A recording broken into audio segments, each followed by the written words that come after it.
Okay guys, welcome back to the channel. So today's video is going to be a very interesting video because I believe I've now got to the bottom of why the steering wheel shakes on these BMWs under heavy braking or at high speed. Now I know this is a very, very common problem, especially on the BMW 60s and E63s. Everyone has this issue and many of you have messaged me about it many times where you've replaced control arms, brakes, done everything and still can't figure out why your car shakes. Today, I'm going to be showing you why that happens because this car behind me had that exact same issue. Bearing in mind, I stripped everything down on this and I've actually found the issue and I'm going to be showing you what that is and I'll show you what part it was causing the shaking on the passenger side. And even my friend, when he had this, he thought it needed a new part. And I will go over that in a minute and show you why he thought that and well, luckily, I never actually replaced that and why I did my full diagnosis before I actually went and just bought a new part. So let's get onto this video. Goddamn, get it done, will ya? When the blow up now, everybody's so unusual with it. Shit. But said times in his rhymes cause his memories. We running through New York so you know. So guys, as you can see here, we're on my passenger side, which will be driver side in the USA.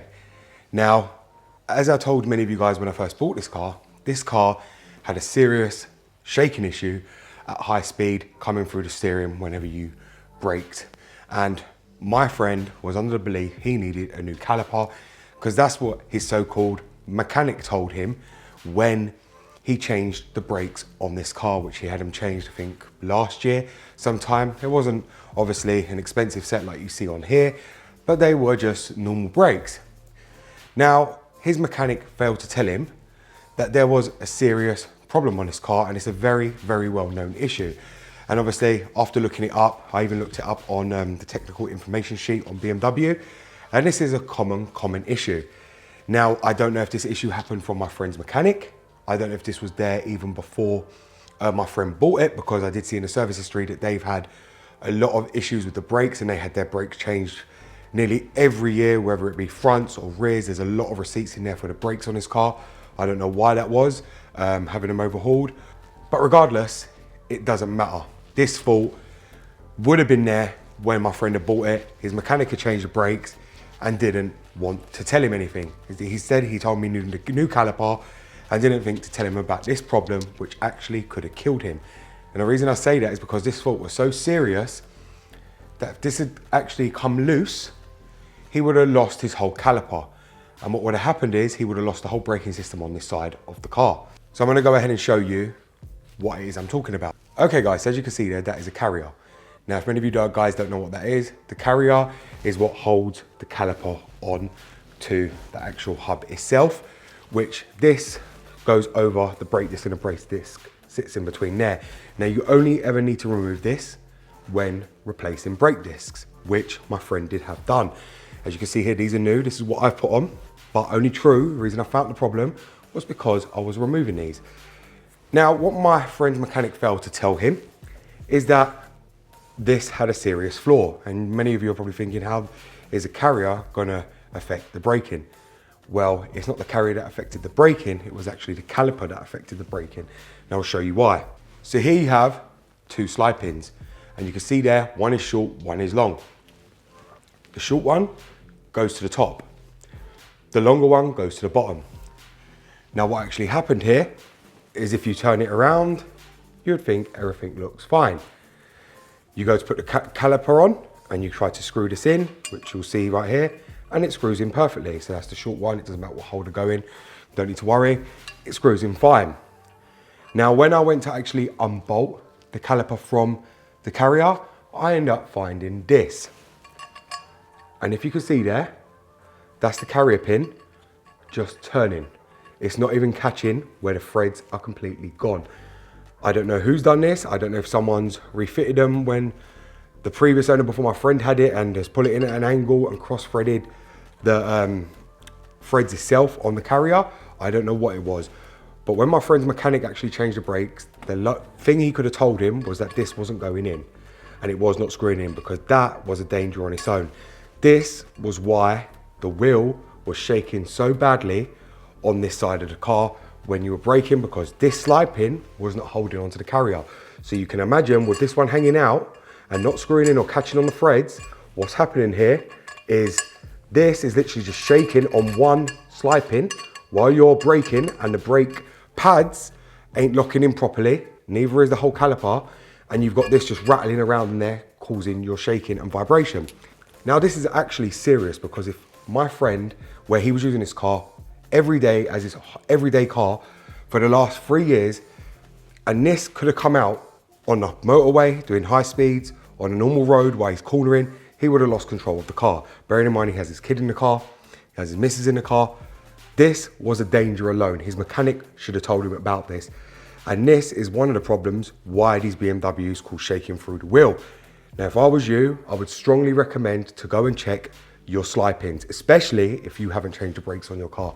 Because if you've let a garage do it, the reason these get cross-threaded, and I'll explain to you right now, is because when you put them through the caliper itself, where these actually slot through, which is the seals, and they come out and lock into the carrier, they're very hard. Unless you grease them, you have to literally bang these slide pins so hard to come through the caliper so they come out to the carrier. And these end up becoming stiff, rotten, corroded inside the actual body, which actually this slides through to go into the carrier. And what ends up happening is people think they're screwed in when they're actually not. But this could not be mistaken because you can feel it wasn't tight. When I went to remove the caliper, I noticed straight away that this slide pin was not tightened. It was the blower one down here. As I went to unloose it, it was just unloosing, spinning and spinning and spinning. Top one, however, was tight. This one wasn't, and I couldn't work out why that was. After taking the carrier off, I put it on the bench and tried to screw the slide pin in, and it just wouldn't screw in. Then I realized that the threads were too big, so this was just spinning inside the carrier. As I said, guys, this is the main cause of why this car was shaking when it was braking. And I do believe you guys should go and check your brakes and your calipers to make sure you haven't got that problem. Now, as I said, these can become hard as well, where the slide pins can't move in the caliper itself, especially when you're trying to get them out. Pull them out to actually change the brake pad. You'll probably notice that these are quite stiff. They just don't come out and come backwards towards you. You have to literally pull them with the 7mm Allen key to actually bring them back. Otherwise you can't get the caliper off. These can become rotten, corroded inside there. Just make sure to check these. If you have had your brakes changed by a garage, go and check these. And this is one of the reasons why I say to you guys why I don't trust mechanics and why you guys shouldn't either. Because as I said, they told my friend he needs a new caliper, and his mechanic would have noticed this when he tried to bolt the caliper back up to the carrier. He would have noticed that this weren't turning in. This didn't take a brain scientist to notice that, and he could have just done the same check that I did, because he replaced the discs by taking the carrier off and trying to screw the slide pin into the carrier, which he never. So therefore, that is why you get shaking under heavy braking, because of that reason. So guys, go and check your slide pins. Okay guys, so as you see now, I've now shown you what to check for when your steering wheel is causing vibration for it under heavy braking. Now, as I said, these two things right here, these slide pins are responsible for that. And let's not forget, this was actually loose on that caliper. So it's literally only holding on. And when you think about it, by this small slide pin, not even the big one goes at the bottom, it's this small one it was holding on by hand. Could you imagine if this come undone? The caliper would have just flown off. Obviously, many of you guys are gonna say, but the brakes are locked in by clips into the piston and into the other side of the caliper itself. That's correct, but it still wouldn't have prevented the caliper coming off, because what would have happened, it would have been shaking everywhere and just would have come completely off. He would have lost his braking system because the caliper wouldn't have been holding tight. And that would have explained why my friend thought he needed a new caliper, because where the slide pin weren't holding, his piston was coming out to press on the brakes.